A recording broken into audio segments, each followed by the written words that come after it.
So I like to start this off by just having you say what your name is and letting us know where we are right now. Okay, my name is Nicky Enright, and we're in my apartment, which is part of my studio practice. It's basically like the multimedia studio. This is where video editing and audio editing and a lot of audio creation happens, as opposed to the drawing and painting and sculptural or even finalizing of artwork, which takes place in other places and sometimes on site. But this is kind of like the brain right here. This is the brain. Yeah, this is where the DJ equipment is, the music is, the computers are, the bicycle, and the mind, you know. How did you come to calling yourself an artist?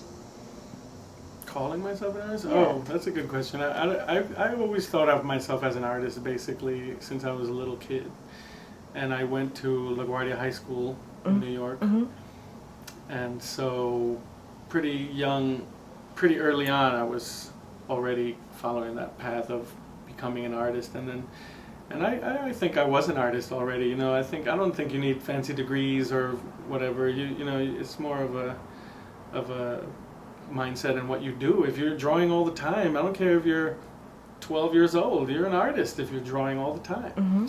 And if you're thinking, you know, making stuff and creating stuff, then, and I teach, so I have students, I've had students, teaching is how I make my living, so like, I've had students for years that are artists. They don't necessarily even know it yet, but they are artists, you know. Do you think there's an agency in having a person be able to articulate or call themselves an artist? Do you think it gives a little cachet? Yeah. Maybe. I think the term is definitely loose. You know, I think it's definitely a free term, and it can be used and abused, and it can be thrown about, and it can be trampled on, and whatever. Like anyone can be an artist ultimately, and that's a beautiful thing. But it also can be a frustrating thing. Right. Like when I was painting murals all the time. I still paint murals sometimes, but when I was painting murals full time, and that was my day job, it was frustrating to be like this experienced mural painter artist who wanted to get paid professional rates to do something, and then you've got all these amateurs who've never even necessarily painted a mural who are willing to do it for free even, and so they're like undercutting my business. Right. And just because why? Because we all can claim to be artists, you know? So it's kind of, and so I realized like I could never compete on the like typical capitalist model of like, well, I'll do it cheaper because you can't get cheaper than free. Right. So you had to compete on this other cachet model of like, well, I'm an experienced artist who's done a million things like this, and I know how to do it, and I'll bring it to fruition, whatever. And so then it's not about are you an artist or not. It's like, what type of artist are you? Are you, you know, do you have the credentials and whatever? Let's talk about that. What type of artist are you? Because you mentioned that right now we're in the brain, we're in the mind of your studio, but you also, you paint, you draw, you are working in many genres.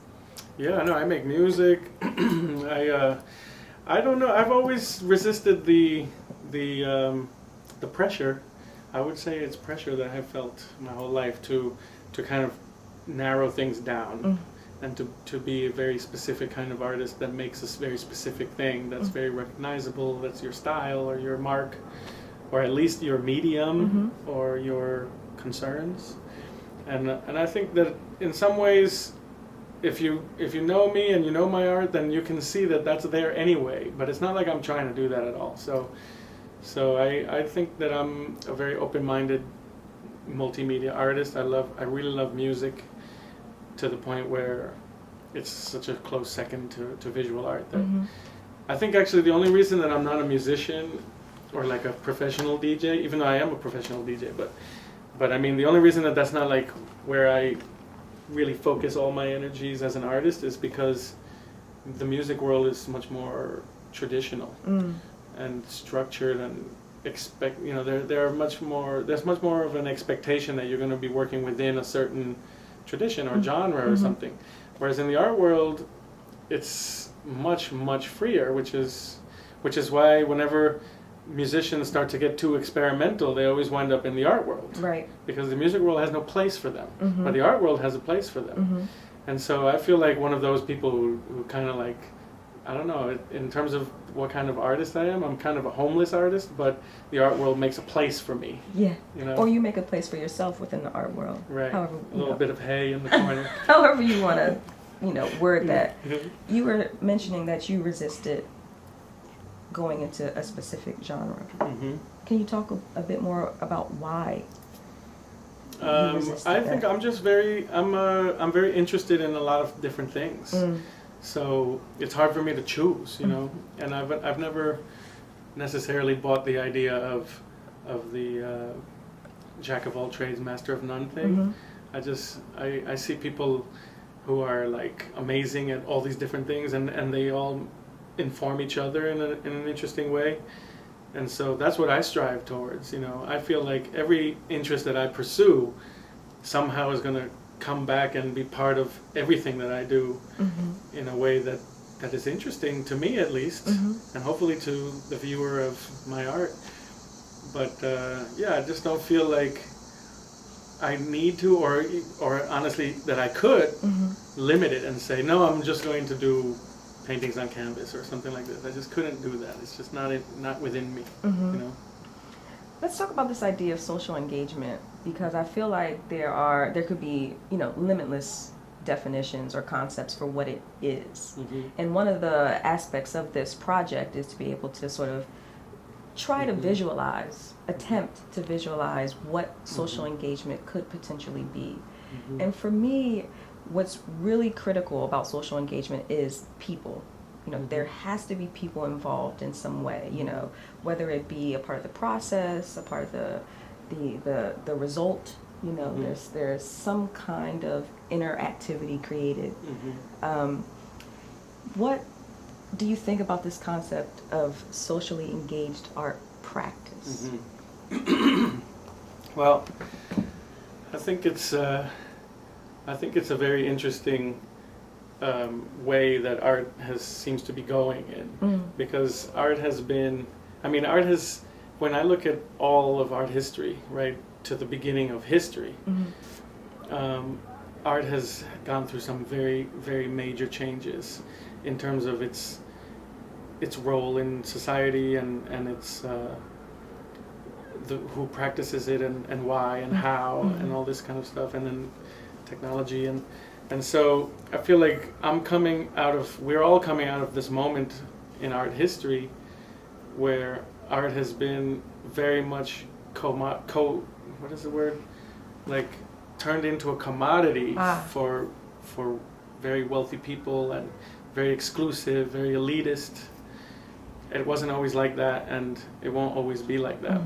But this is the world that I've inherited, and I feel like in some way this socially engaged art is in some way a rebellion against that, and some kind of reaching out back to the roots of art, which are communal, and which don't necessarily put the artist on a pedestal above the viewer. That it's more like a call and response type of thing, to use music as an example. It's not about some celebrity star on a stage with a microphone and everybody pays a lot of money to go see them. It's more like everybody's singing, everybody's clapping, and it's a call and response. So it seems to me like that's a very interesting way for art to go, and in a way it's going back. It's like any revolution. That's why it's called a revolution, because it goes around. Evolving, that's right. Can you give us some examples of how you engage with audiences through your practice? Well, I'm lucky because I'm not shy. I don't really have any shy bones, and so it's pretty easy for me to share my art in many ways. Like, for example, with the globos, which are the international money I made. This is something that I interact with people in so many ways, and it depends on. Some of the ways are kind of like scripted in my head, but many of the ways just sort of happen. Like sometimes I'll just use it as a tip. Like I'll pay for the bill, and leave a tip anyway, but then I'll leave a couple globos anyway and then leave. And so I have no idea exactly how that interaction took place or what they think of this, but I know that at some point they open the thing and they get the money and they're like, what is this? And so it's a question. So on the most hands-off way, it's just I hand people a question. Yes. And it's not a question that they were expecting because they went to a gallery where they were expecting to be questioned, to be faced with questioning art or whatever. It came to them in their place of work, and now they're like, whoa, what is this? And I don't get it. And then on the most extreme other end, which I also do, it's like I was just doing right now on my way back from Europe in the airport. I went to and I always do this, I always go to the money exchange counters and I say, how many dollars can I get for globos? And they always scratch their head a little bit and they're like, I don't think we accept globos. And I'm like, what do you mean you don't accept globos? Globos are like the universal currency. I mean, you haven't heard about the globos? You haven't been reading the newspapers? And I just throw them for a loop, and they they get nervous, they get red, they look in the book of all the currencies, and they do a little research, they call the supervisor, whatever, and then finally they're like, we don't accept globos, And so then finally I'm like, that's so messed up, but I don't even care. You keep them, And so then I leave, and again I have scratching head type of reaction, Yeah. And then otherwise I'll be in a bar and like, do you accept globos? Can I buy a drink for globos? Or like whatever, in a bank and leave some around at the ATM, or in whatever way, just get people thinking about and talking about what is money and what is the, like, why, and people always say like, is this real? And I'm like, well, you're not imagining that you're holding this thing in your hand, so obviously it's real, just as real as a dollar bill. And they're like, but I mean, is it real? And I know what they mean, but I'm questioning that, and I'm saying, well, what is real? What is it that gives the dollar power? I mean, like, I was born in Ecuador, and Ecuador happens to be a dollarized economy, which is one of many in the world.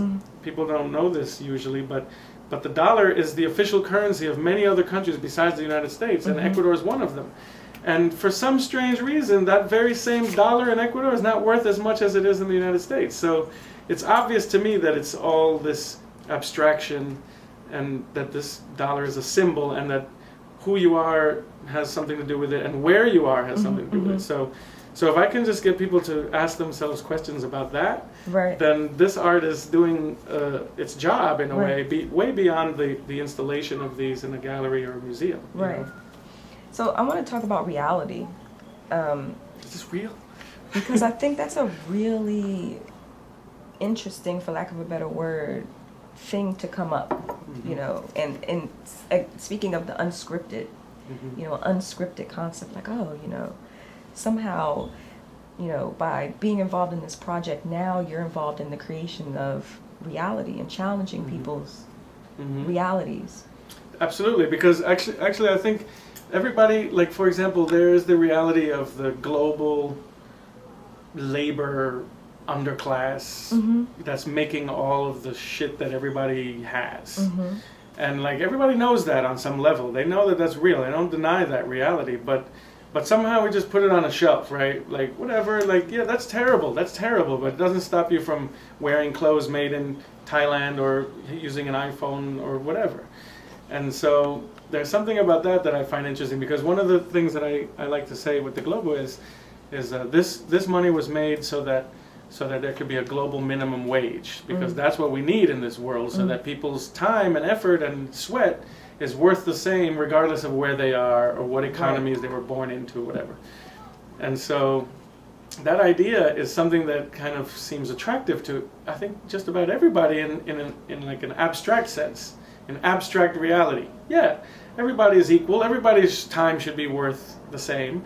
But then you always have these cynical kind of pushback to that reality, and people are like, but that would never happen. How could we do that? And all this other reality kicks in, right? All of a sudden it's like pragmatic reality versus like the reality that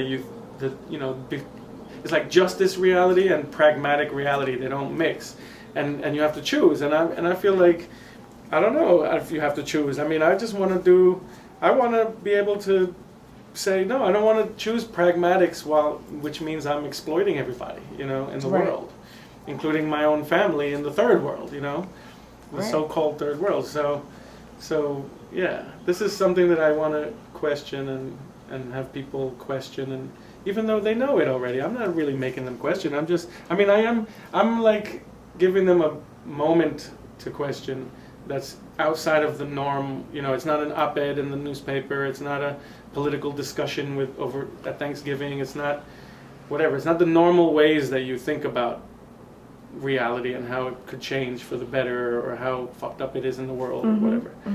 You know, just a moment. It's like with my matches that were part of the these matches were part of my inflammatory installation at the Bronx Museum, and people were allowed to. Well, this is a very interesting story because originally I just wanted to give these out, right? And I do give these out. These are another one of those things that I just leave around or give to people or whatever. And people are always like, "Wait, I have this matchbook," and I'm like, "I know." Everybody does. Everybody who knows me. But the museum was like, got nervous about giving these out, and so they said because they're matches. The same reason I guess the postal service doesn't want me to send them in the mail, right? They're like I didn't realize. hazardous materials in some way. So I said, "Come on, this is the Bronx. Can we not just give out some matches in the museum? Like, what's the big deal?" And they were like, "No, we can't." So we compromised by the plexiglass box that I put them in. I had to make a top for it, right? But the compromise was, well, first of all, that was funny because I was like, so I'm making a piece about inflammatory speech and you're telling me to put a lid on it. I get it. but then I was like, let's make a deal. I'll put a lid on it, but if anybody sticks their hand through that lid and wants to steal these matches from my installation, then the guards are to be instructed to look the other way and just allow it to happen. And so they said, that's fair enough. And so we did it, and then next thing you know, the supply of matches was constantly going down. I always have to be refilling it and everything. So there were a lot of people stealing these from the museum, which is interesting. And they got it from the museum. But either way, like this is the kind of thing that you could forget about. It's in your bag or in your pocket, and then you're using it to light a cigarette or a candle, and you're like, wait, what is this? And then you realize that it's this kind of political message, but presented like in a jokey kind of way, right? Rome was not burnt in a day. Right. But at the same time, you realize that you're holding the matches in your own hand, right? So it's just like with the globe, was like the art has left art's safe home environment and gone into your life and your place of work and whatever. And next thing you know, it's in your hand. And in this case, it's very incriminating. Like with the globos, it's kind of like a question, right? But this is incriminating. Yeah. This is like you got caught burning down Rome, or like whatever. Rome was not built in a day. It wasn't burnt in a day. And somehow you have a hand in this, literally. Right. You're implicated. You're holding it in your hand. You're implicated. Exactly. So then the reality changes. It's like, oh yeah, everybody's heard about the downfall of the American Empire or whatever, right? But it's an abstract reality. When you're holding matches and it says Rome was not burnt in a day, you had a hand in that empire fall. And then it's like, well, is that a good thing or a bad thing anyway? Like, what does that even mean? Right. What does it mean? Right. You know, it's that, I don't know. It's presented in such a weird way that it's hard for people to bring it to their personal life and be like, what does it mean for the American Empire to fall? Does that mean no more cheap stuff made in the third world? Does it mean what? Less wars, maybe? I don't know. I mean, there's good things, bad things. I don't know. It's a good question. Well, I think it's such a profound concept that, you know, it's one of those things that people don't necessarily. I mean, this is people in the general term, right? Give themselves the opportunity to think about, really, in terms of how that would manifest. And I think that there's something about the contact that's generated through these projects, for example, that makes one have to, or if not have to, then at least sort of stop for a moment to consider the implications of what it means to, you know, have the book of matches in your hand, what it means to have a globo. You know, all of a sudden, like you're saying, there's this moment of consideration for even this arbitrary contact. Yeah, and actually I think that's much more powerful than it seems, because it seems like it's just a moment, right? Like the person has a moment where the matchbook becomes something maybe potentially thought-provoking, which is not the normal case, right? Normally matches are white, they have no thought-provoking anything up to them, right? Money is just something that you use, you're exchanging, you don't think about it. But for that moment, right, it can actually lead to many more moments in the future that have nothing to do with the art anymore, but That's just right. like the way that people see things and like wonder about what they mean, you know? And that's, I think, one of the most interesting things that art can teach.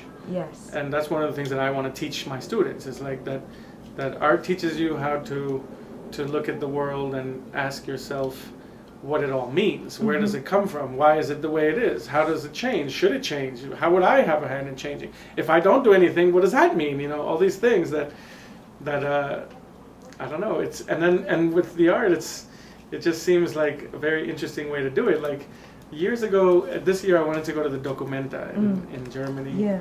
Because I heard it was great, and it just happened to be a Documenta year, and I was there. But I didn't make it. But years ago I went, and they had art all over the streets and everything, and it just seemed like it was so much art that just in regular, like in the town, not just in the museum, that you'd start walking around and wondering if that is art, and is that art?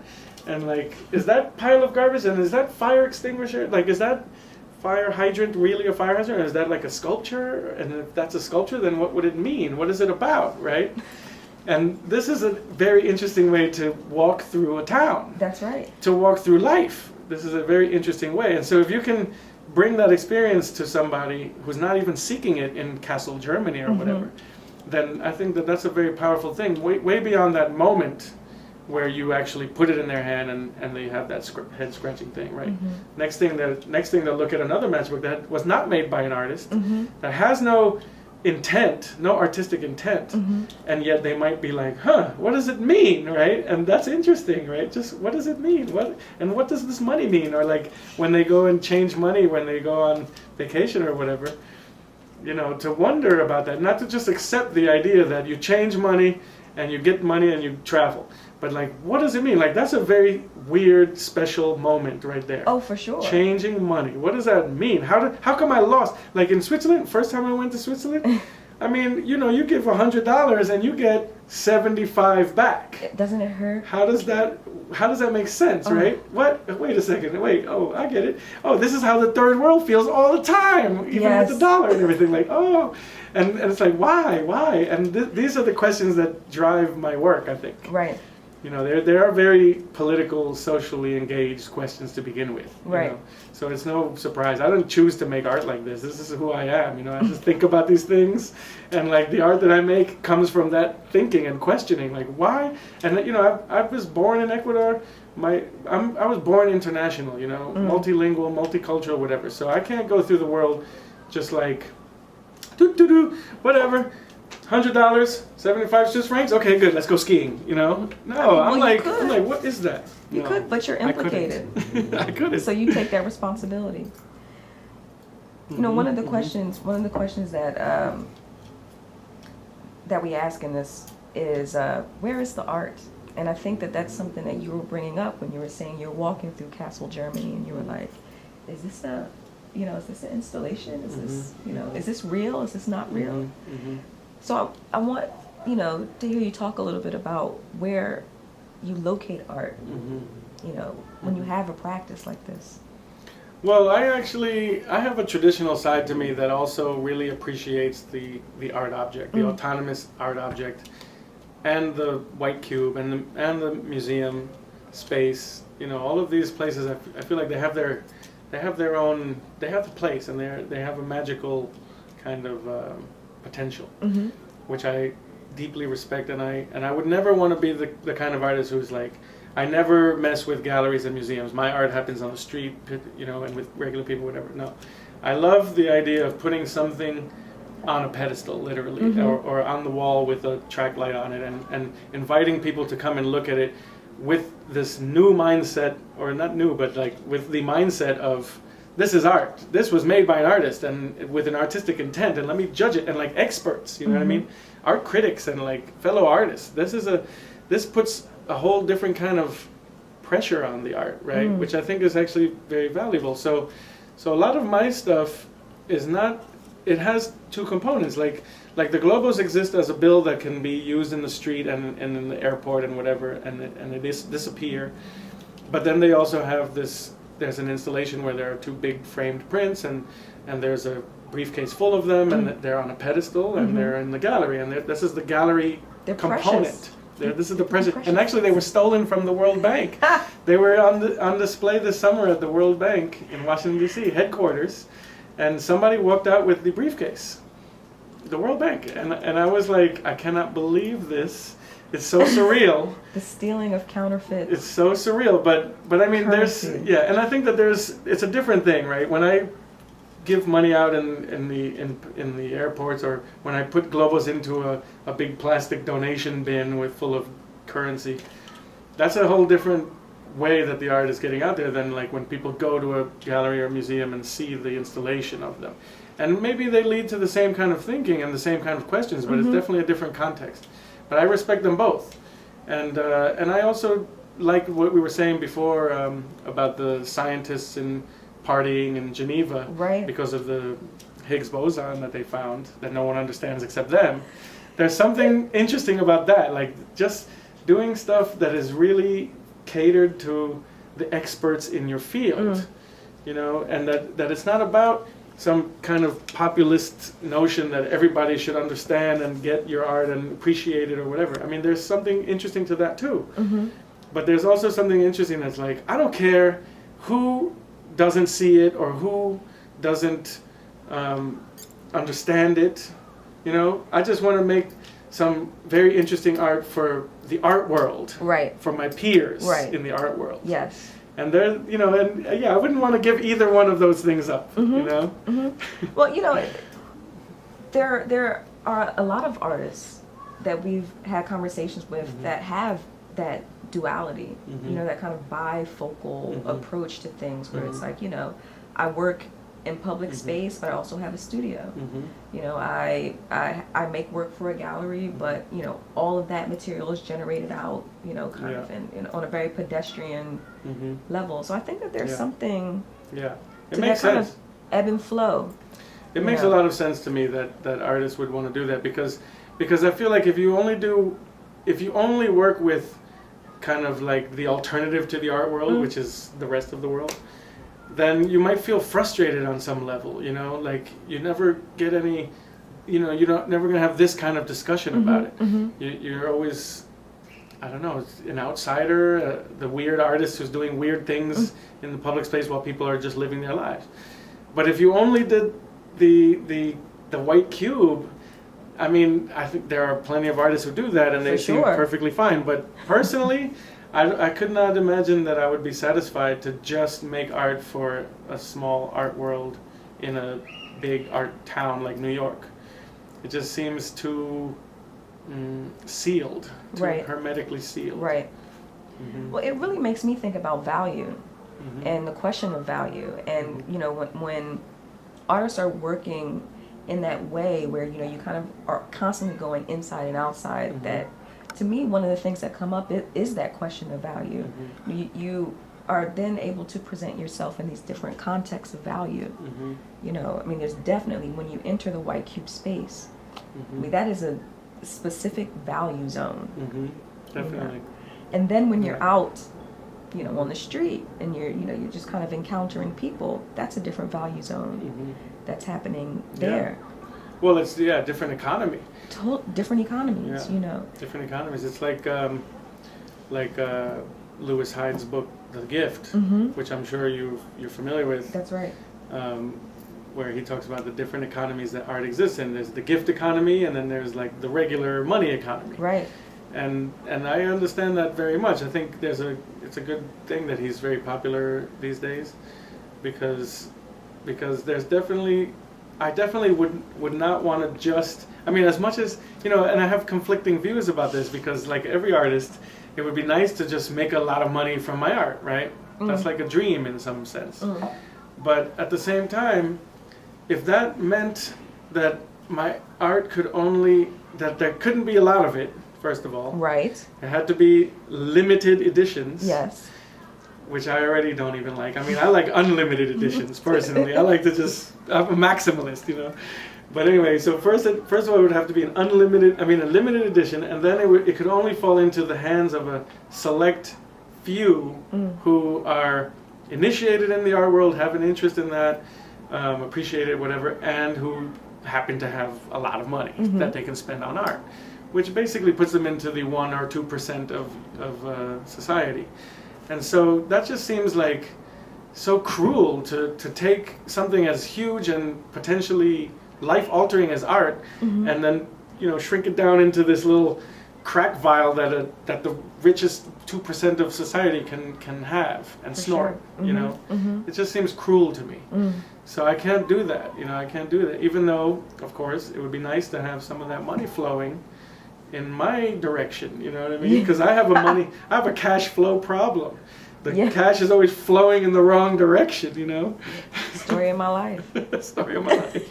Yeah, but somehow I make ends meet, you know, it's difficult, but like, I'm actually happy that I have a day job and that I have the freedom to make anything I want as an artist. You know, this is a huge thing. If I can imagine, I mean, I probably shouldn't imagine these things, but I can imagine that you might find yourself as someone who's finally making money from their art, but is very limited to what they can make because this is what makes money, and everybody who's around you who's involved in that is like, this is the money making stuff, you know.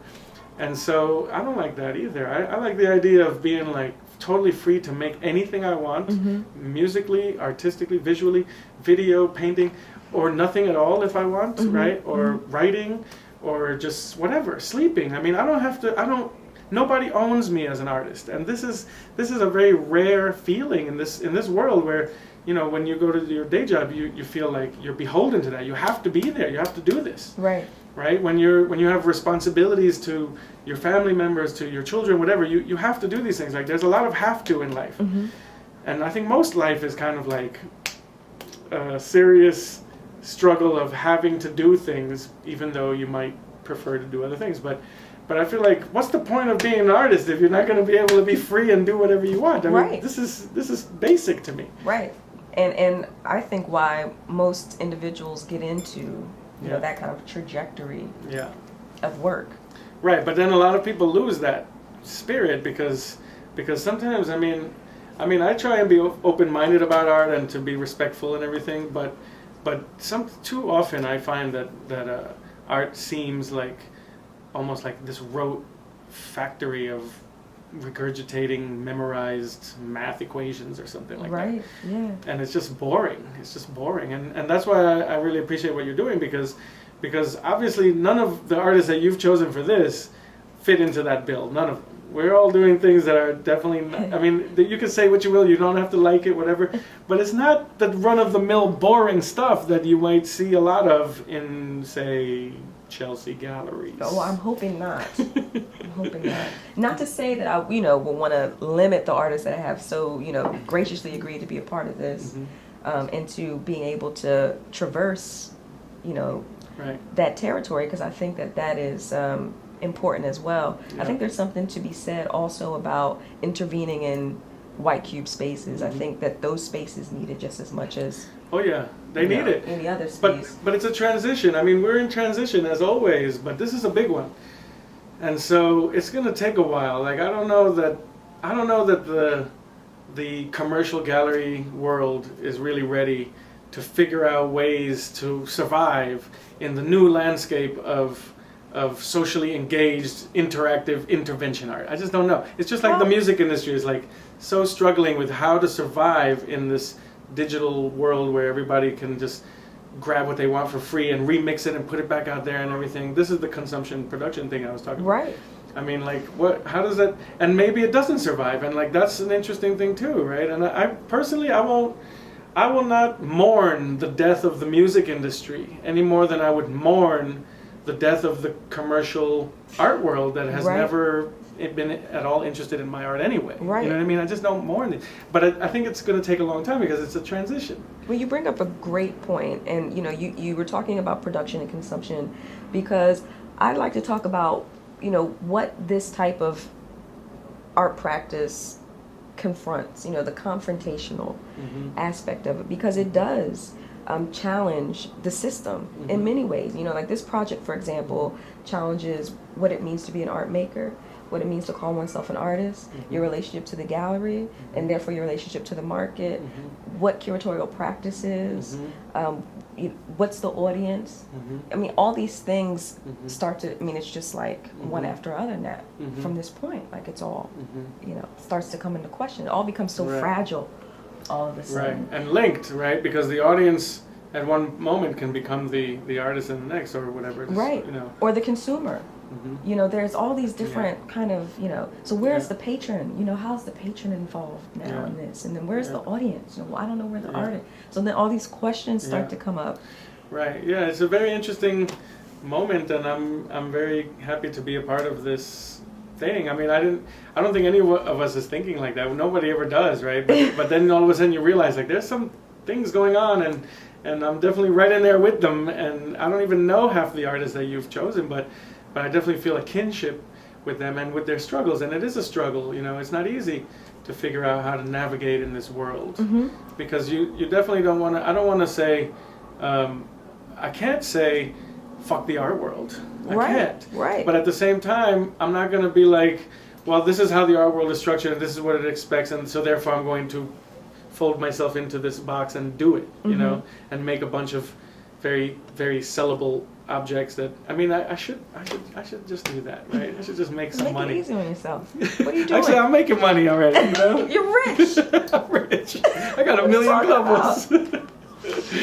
But, you know, these are the questions, and I think that one of the, you know, the major crux of this whole grant making process is in that question as well. It's like, well, what is, you know, philanthropy in relation to the arts, but in particular into practices like this? Well, go ahead. Well, I'm just saying that this type of grant-making project brings up all those problematics with how artists have to survive. That's it. Yeah, how does an artist survive? Now, personally, I really don't know how artists survive, and I don't know how I survive. Honestly, I work part-time as an art teacher. And that's what I have basically always done. I've also painted murals, you know. I've done a lot of mural projects. So and I love both of those things. So I'm lucky because I've been able to find day jobs that I actually enjoy and that I feel are very meaningful and enriching, and I'm really getting a lot out of it, and I'm also giving a lot. So I feel like, you know, it's real. But like, it's still not enough money to live on, and so it's always a question, you know. And I always would love to make some money from the art world, but at the same time, I have to keep doing what I do, because that's what it means to be an artist. In my opinion, you have to be able to follow the path that your art actually sets for you. You don't set the path, you follow the path, you know. And so I'm just doing whatever the art demands, and if the art demands that I do these weird things that you know, people don't think is art and that other people can't figure out how to make money from, then so be it, you know. That's it. That's just what it is. But I also, it makes me think of music again, because music is never far from my mind. And so music is another example of a historical art adventure that has in our time become very much of a commodity that was being, you know, bought and sold, and the rights to it were tightly held. And to this day, I mean, copyright is such a huge issue. Oh, for sure. Not just in the music world, but even in any art world, right? I mean, it's just, and that's another thing with the technology of the moment, that the copyright laws are obviously way out of sync with reality right now. And yet, I mean, I think everything, like our society is out of sync with reality in a sense. We're definitely heading into a new moment, but in a sense it's an old moment too, because like music wasn't always there anyway. It's not like people always expected that they were going to be making money from making music. I mean, for the vast majority of musical history, people were not making music for money. Right. They just weren't. No. It was, music was the goal.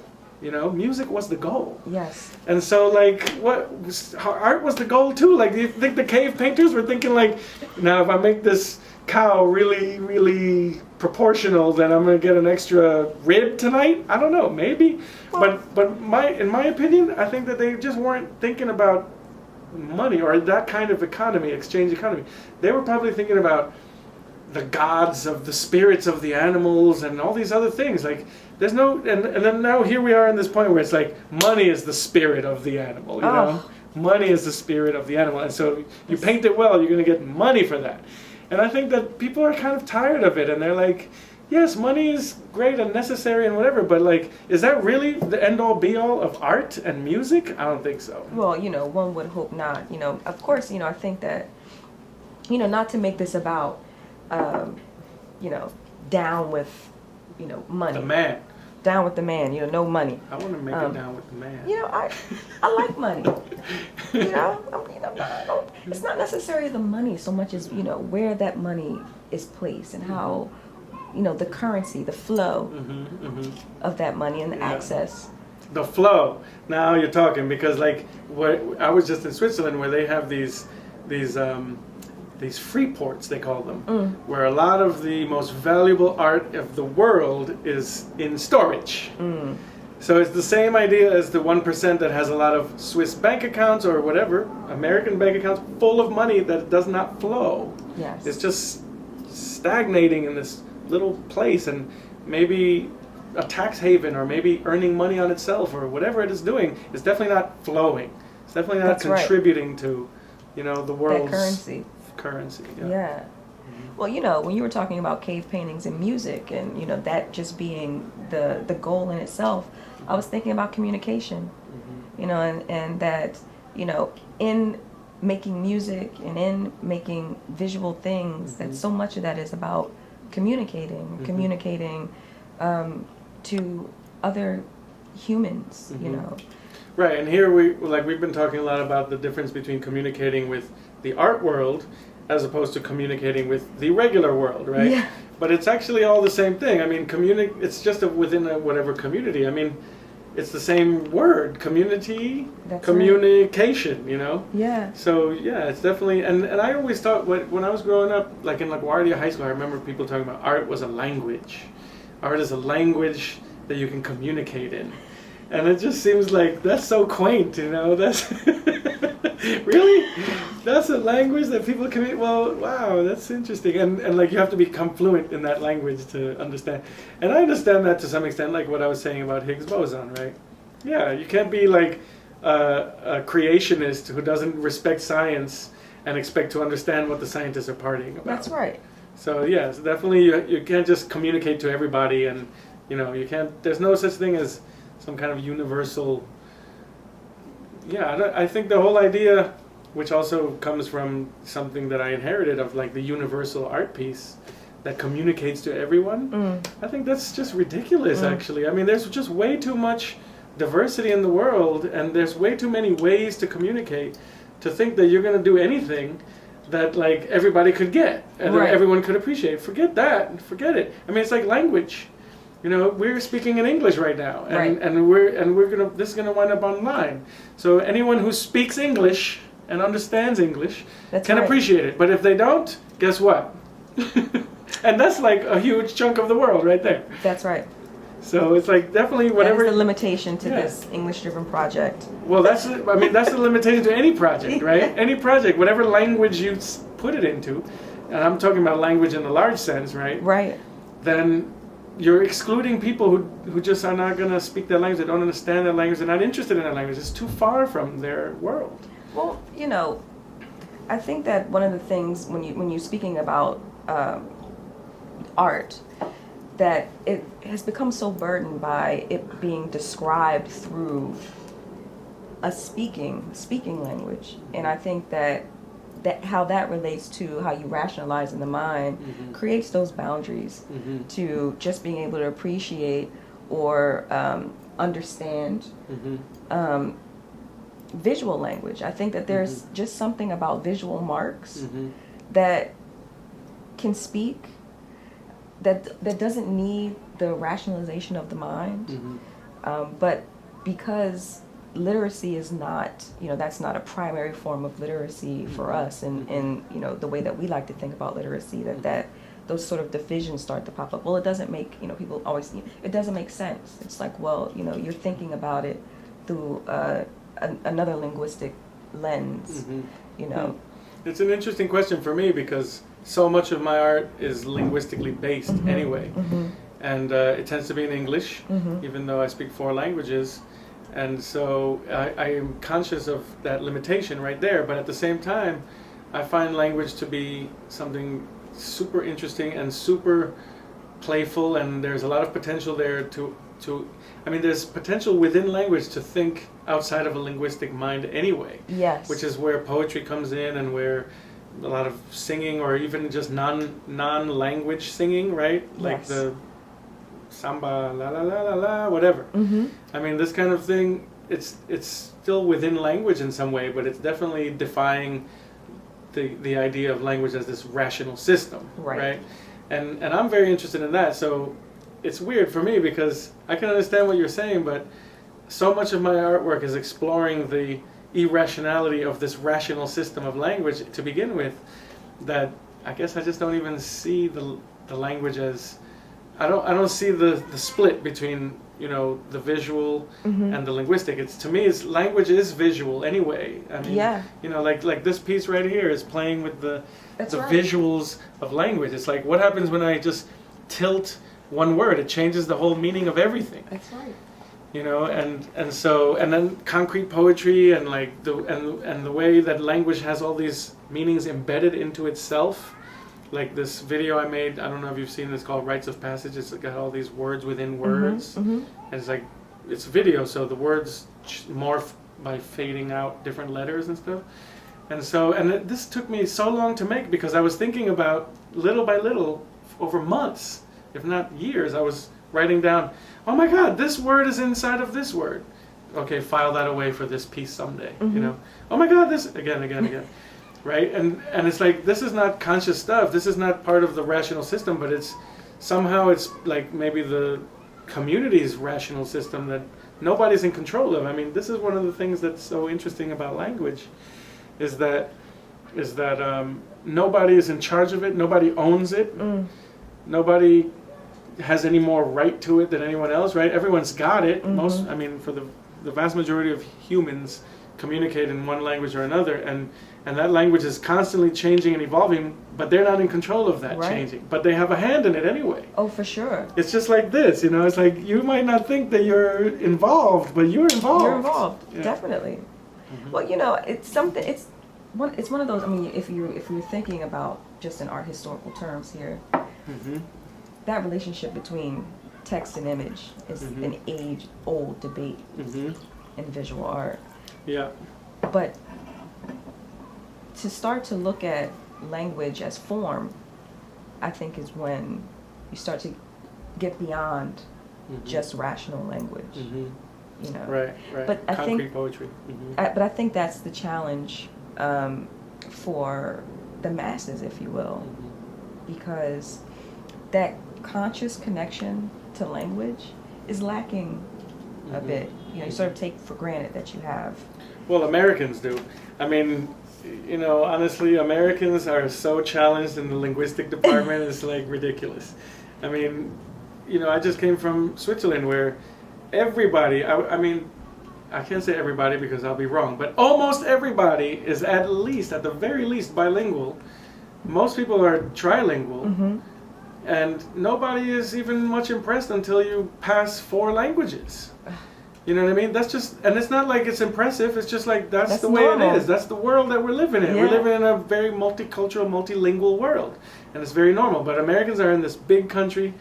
The only language nearby is Spanish, and it has a very socio-political relationship to America that makes it very hard to learn in school. Yes. And so nobody learns Spanish in school. The only Americans who learn Spanish are people who have lived abroad or people who fell in love with somebody or whatever. They got some other story. It's not about school. School doesn't teach language in this country, but it does in many other countries, And so that's an interesting thing too. It's kind of like, but at the same time, Americans, just like anyone else, can appreciate a linguistic play. And if anything, they're amazing at it. Yes. I mean, American English is an amazingly versatile language, full of slang, full of amazing ways to flip the script and to express oneself and whatever, and then always changing. Like, forget about it. From Shakespeare to now, it's just ridiculous. And absorbing all these other influences. Got a lot of French in it. All the SAT words are French. So like, you know, it's an interesting thing. And the only reason that I make art that's using so much English is because I grew up in New York, basically, in Brooklyn, Right. the old Brooklyn, and then and like, I don't know, it's the language that I have gotten a BFA in and an MFA in, so it's like my strongest academic kind of language. Like, I can write and be published in English, you know. So this is what I play with, but it's definitely hurts me a little bit, because I'm like, man, I wish that I could make linguistic art that anyone could understand. This is like an impossible challenge, you know. How do you do that? It isn't impossible. Well, you know, this is what I would say is when you start to deal in the realm of form, then you start to get into linguistics that most people will understand if you can see, or even if you can feel. Yeah, but I mean, language, like I was lucky enough to get an Apex Art Residency to Thailand, and so I spent a month there basically just learning about Thai culture and language, and that language is mad different, you know. That's like, and it was so, it put things in perspective to me, because I've always thought of myself as a multilingual person who's like very global, and that's why my art is global. But I had never been to Asia, and then all of a sudden I'm in Thailand, and things are so foreign to me that I just realized, wow, like the diversity that I think of as diversity, that's the tip of the iceberg. Yes. Things go really, really wild out there. And yet it's like just as much of a banterish, you know, musical, whatever, like people are using this language. So this is something that I'm thinking about constantly. Like, man, we're like these animals that you could plop us anywhere, especially if we're young. You just plop us anywhere in the world, and next thing you know, we're bantering in some weird sounding, and it's like somehow that makes sense to everybody around us, but not if you cross the border, you know. It's amazing. And this is why my art is always crossing borders and everything, because it's like music crosses borders without any problem, you know. I just don't see why borders have to be such a policed thing, you know, Right. these days. And that's one of the big issues that I tackle, you know, Right. in my work, is like immigration, migration, borders, crossing them, linguistic or otherwise, musical, whatever. I mean, actually, I want to give you the border mix. Oh, awesome. Yeah, Thank this is you. another one of the things that I like to do artistically, is make DJ mixes that are themed, and then just give them out. You And know? this is themed about the border. Yeah, this is border crossing music about the border, and so and it's many languages, many different kinds of music and everything. But hopefully it just flows like a DJ mix, you know. But I think, yeah, DJing it's got a lot of potential for this kind of themed exploration.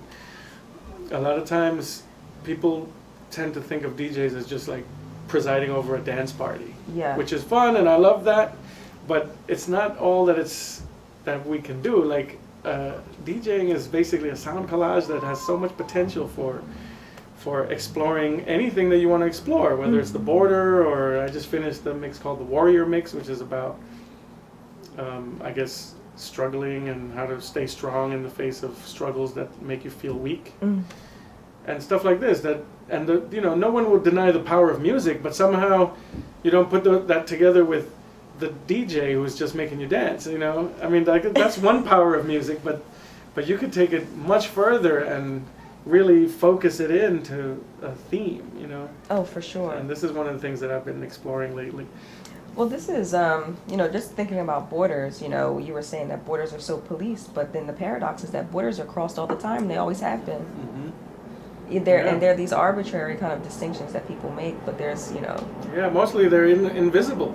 I mean, invisible lines, but mostly. Sometimes they're real, you know, like a lake you know, the ocean, a mountain range. These are real borders, you know. You're definitely going to have two different kinds of languages and different kinds of cultures and foods and people on two sides of a mountain range. That's right.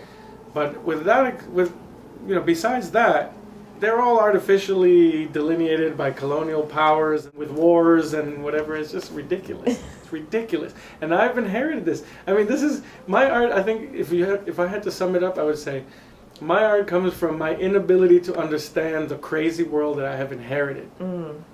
I don't understand it. I try to understand it.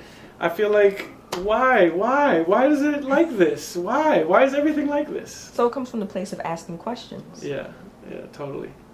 And also because I feel like people tend to be very complacent about very basic questions, like identity and where you are from and the language you speak and your nationality and like who you are in that sense, right? And so it's not just me asking questions, but it's kind of encouraging others to ask questions. Right. So I need to ask you about generosity, because that's a huge theme for me in this. I'm right on time. That's a huge theme for me in this project. You know, I'm really interested in thinking about socially engaged practice as a form of generosity and thinking about artists through this lens of generosity. It's beautiful.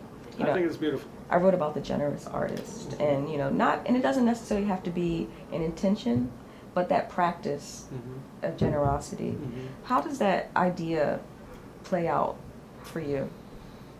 Naturally.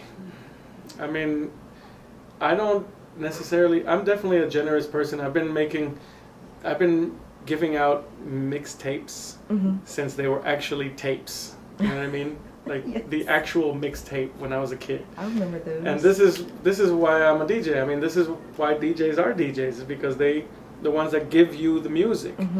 And normally starting out for free, and then people get to know you as that person that's got the music and that gives it out.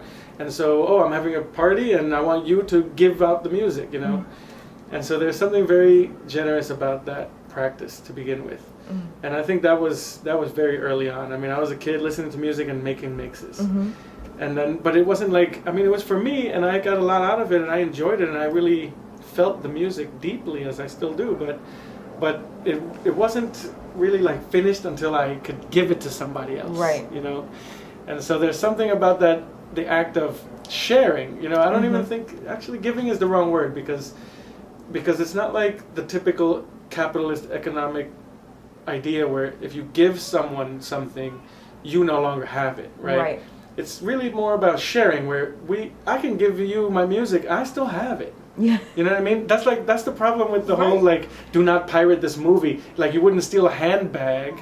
Right. Like, no, if you steal a handbag, you've got the handbag and she doesn't. Yeah.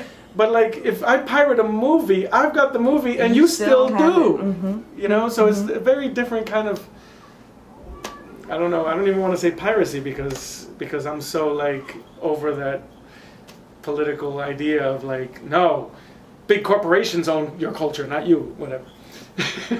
But anyway, I'm just saying, like, it seems to me like, for me, it's not about so much giving, but about sharing my love of music, my research into music, you know, like I mean, it's the same thing with art, but it's basically like if you go deep into something, right, in a research kind of way, right, you investigate it and you look at the angles and you kind of sift through it and you come up with some gold, you know. Like, what is that gold worth exactly if you can't be like, check it out, everybody, I got gold, check it out, have some gold, you know? Right. We're rich, let's jump up and down, you know?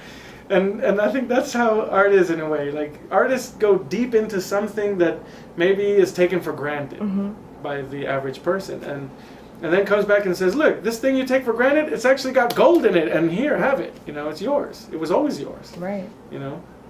Well, you brought up gold, so that made me think about beauty, you know, and, you know, that there's the value of gold, of course, in terms of the monetary value, the value of gold as a natural resource, but then also, you know, gold is just a beautiful thing, you know, beautiful object.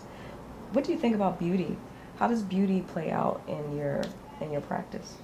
I love beauty, and I really, I feel like there are artists out there who I respect immensely who are not concerned with beauty at all.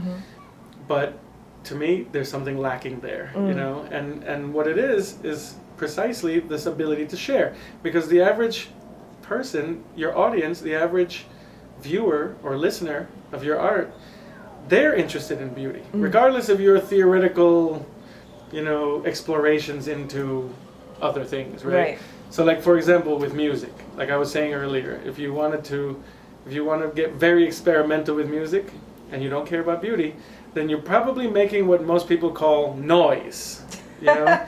And that doesn't matter, because within the small experimental art and music world that you're in, this could be very interesting, and like how you're making that noise is interesting, and why you're making that noise, etc., etc. But like to the average person, like that's just like, I don't want to listen to that, you know? And I understand it. I understand both. But personally, I can't do that. I have to make things that actually people want to listen to, you know? I want to make things that people actually want to look at. And I feel like it's pretty basic to my practice. Like, it's kind of a seduction, right? If I want to share, like you have to trust me on some level, you know? I have to bring you in, right? Like even if I was I'm giving out globos, but let's say I was giving out dollars, real dollars, right, on the street. Like, you probably wouldn't even take them if you didn't feel like on some level you could trust me, right? Like, I don't want anything in return, and I'm actually just giving out globos, right? I'm a nice guy, and I'm giving out dollars or globos, whatever. You know, like there's a measure of seduction that's like, come in here and then you will get something out of it. But if I'm like screeching, like Christian Markley, who's really literally my favorite artist, but at the same time, like, he makes some screeching noise with his work, and like, people don't want to listen to that. But he thinks, I mean, I'm going to take some liberties here. I'm sure he thinks that noise is beautiful. Well, it's beautiful in a conceptual way. It is beautiful. I can accept that too. It is beautiful in a conceptual way, but that doesn't mean that it's beautiful in a musical way, in an oral way, in a way. I mean, you know, there's definitely something about beauty that actually is somewhat universal, especially in music. Like, there are definitely certain tones, certain chord progressions, certain cadences that attract people, and then there's noise, and if you turn it up really loud, people are going to run away. I mean, this is universal, right? You start going, you know, you do the chalk on a blackboard thing, people want to go away. Nobody want to hear that. But you start playing some beautiful lyrical melody on any instrument, and people will come, you know? And so I feel like beauty is a pretty powerful tool for an artist. And to forsake it, I mean, you got to really think long and hard about why you want to forsake that amazing tool that brings people to what you want to share them, to what you want to give them, you know? Not to mention, you can appreciate it yourself, you know what I mean? Like, I love beautiful music for myself, my own enjoyment, right? So then, if I want to turn around and share it, it's like, check out this beautiful music. It's much easier, you know? Yeah. I'm standing behind my product. Check it out. It's beautiful. Isn't it beautiful? Yeah. And then people are like, wow, it's so beautiful, you know? Who is that? What is that? So I guess, you know, there is something to the acknowledgement of beauty that is a reciprocal thing. To some extent. Yeah. Right. Definitely, yeah. No, and I think that the concern about beauty is the most important thing, right? It's not, because we're not going to agree on what beauty is, but at least maybe we're trying, you know? Right. I mean, I'm not trying to put out anything ugly in the world. I'm really not. And I know some artists are, and that's fine. Like, I'm happy for them, because somebody needs to do it. And I'm glad it's not me. But like, yeah, ugliness is not something that interests me, you know? And like dissonant, screechy sounds that make you feel horrible. This is not something that interests me. But that's not to say that it's not a legitimate, you know, avenue for an artist to explore. But this artist is not exploring that, you know. And that's where we're going to end. Boom.